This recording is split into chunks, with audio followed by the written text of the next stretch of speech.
On revient sur DSC et donc on a bien compris que DSC c'est un ensemble de ressources qui sont disponibles sur votre ordinateur.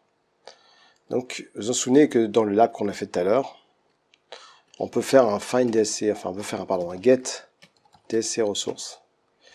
Et vous vous souvenez que quand on fait ça, il vous affiche la liste des ressources que j'ai sur mon ordinateur. Alors moi, celles qui sont par défaut fournies avec Windows, c'est celle où il y a marqué PS Desired State Configuration. Et vous voyez que il y en a pas mal. Après, il y a gestion des packages, et puis il y en a d'autres que j'ai téléchargés de la société ArcGIS, en fait. Et là, je peux setter mes shares, mon firewall, mes disques. Il y a pas mal de choses intéressantes. Donc vous voyez que vous n'avez peut-être pas tout ça. Et donc je vais vous montrer justement comment récupérer des ressources qui ne sont pas sur votre ordinateur. Alors, imaginons que je fasse un find DSC ressources.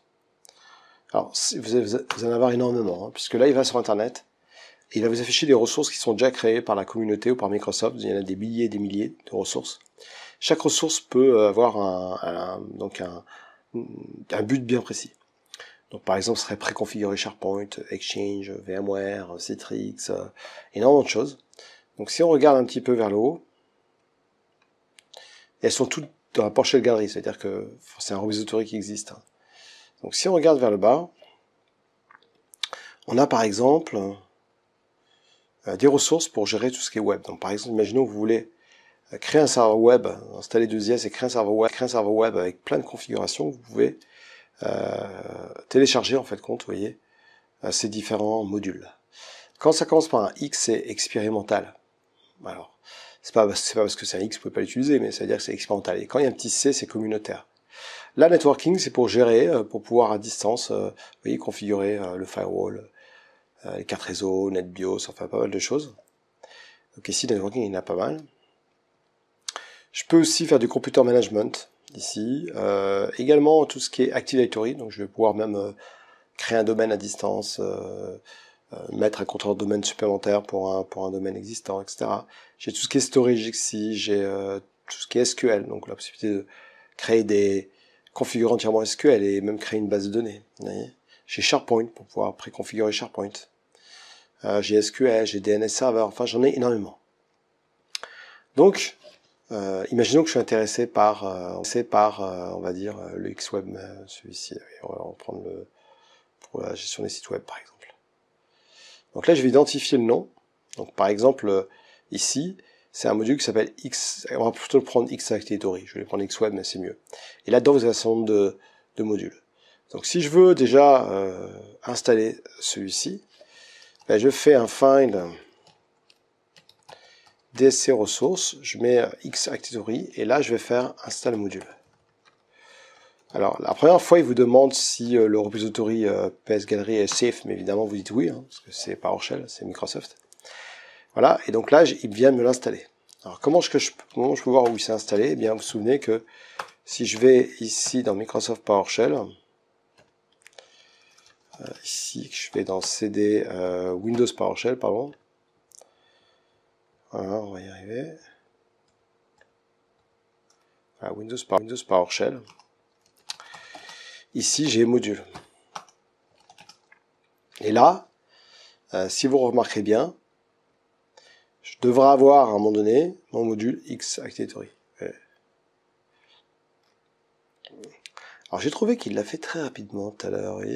Bon, par exemple, ça c'est un des modules que j'ai téléchargé. Mais oui, c'était trop rapide là.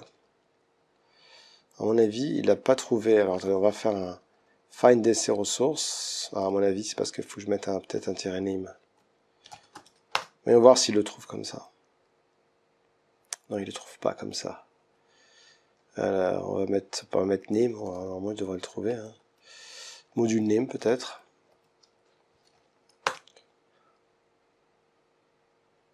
Voilà, il a. Enfin, il va mettre module name. Et là, maintenant, je vais l'installer. Je vais faire install module. Donc, il va le mettre à l'endroit où je vous ai montré, hein, donc sur mon ordinateur, dans Program Files.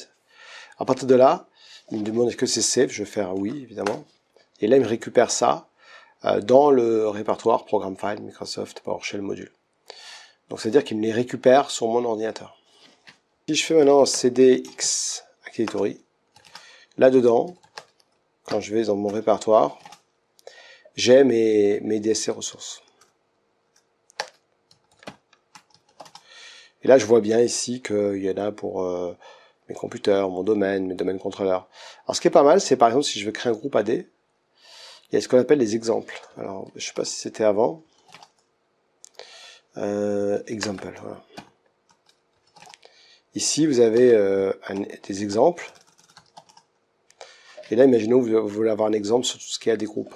Je vais faire X AD groupe. Voilà. Et là, par exemple, vous avez un exemple comment créer un groupe dans l'AD avec le DSC. Donc si je fais un notepad 1-new group, vous voyez, vous explique, ok, très bien. Là, par exemple, il faut que dans ma configuration ici, j'importe ma ressource qui s'appelle X Activatory.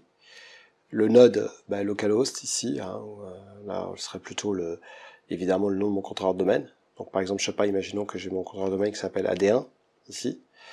Là, il va me créer un groupe ici, vous voyez, le DL1. Et voilà, c'est le groupe name, et ça va être un groupe, un scope, vous voyez, un scope ici. C'est-à-dire que si je prends cette configuration-là, et que je la mets, on va se créer un nouveau exemple ici. Voilà, donc ça on peut l'enlever. Ok, donc là j'ai déjà mis AD1. Bon, il ne met pas d'erreur parce que si je mettais par exemple ça, il met une erreur parce qu'il ne le trouve pas. Vous voyez. Donc je vais exécuter ma fonction. Voilà.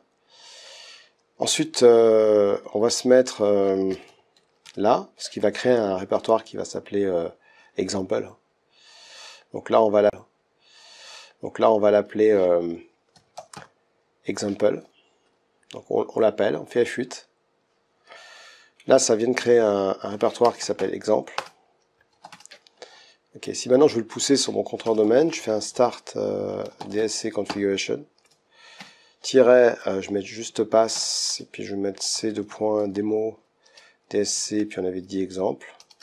Je fais un -wait et un -verbose, et puis je lance. Voilà. Alors, n'oubliez pas qu'il va y avoir une erreur, vous allez voir, ça va se planter. Je vais vous montrer pourquoi ça va se planter après. En fait, compte, il devrait se planter. Pourquoi? Parce que ma ressource, en fait, compte, ce module-là n'est pas installé sur mon contrôleur de domaine. Donc, il va falloir que je l'installe sur mon contrôleur de domaine. Vous voyez, ça c'est important. Donc, on va récupérer la ligne de commande. Donc, bien ce qu'on avait dit, il faut que la ressource soit à l'endroit où je suis et sur ma cible. Donc, on va prendre ça. Ok, et puis on va le lancer à distance. Donc, on va faire un... Ouais, je peux faire un invoke commande ici. ICM computer name AD1 et on va mettre un script block. Voilà, et puis on va faire ça. Comme ça, il n'y a pas besoin d'aller physiquement sur l'ordinateur pour le faire. Voilà. Ok, donc là il va installer le module. Ah oui, mais il va me demander. Ça va pas marcher parce que vous savez pourquoi? Ah si, ça marchait, il me demande yes ou non. Ok, d'accord. Yes. Ouais, parce que logiquement, il se peut parfois qu'il vous demande des questions et ça reste en suspens en fait. Voilà. Donc là, il me l'installe. Donc vous voyez, il suffit, si vous avez 3 contrôleurs domaine, il faut que ça soit installé sur les 3 contrôleurs domaine. Voilà. Donc là, maintenant, si je relance ensuite mon script, il devrait fonctionner normalement. Donc on va faire ça, et là, il devrait fonctionner ici. Alors là, vous voyez, comme en fait compte, il est, comment dire, il s'est pas fini, parce que vous voyez, j'ai une erreur, il faut que je fasse un force pour forcer la config. Voilà, et là, vous voyez, impeccable. Donc, il m'a créé un groupe qui s'appelle DL AP1. Et donc, si je fais on avait dit que ça s'appelait, comment, voilà. Si je fais ça, on va voir si c'est bon, hein, donc maintenant. Et si je fais un invoke commande sur mon computer name AD1, on va faire un script block et on va lui demander ce qu'il existe, hein, d'ailleurs. Alors, c'est get-add group. Voilà. Et vous voyez que là, il met bien qu'il existe, donc il met toutes les informations du groupe. Ok, impeccable. Alors, Donc on vient de voir justement les ressources DSC.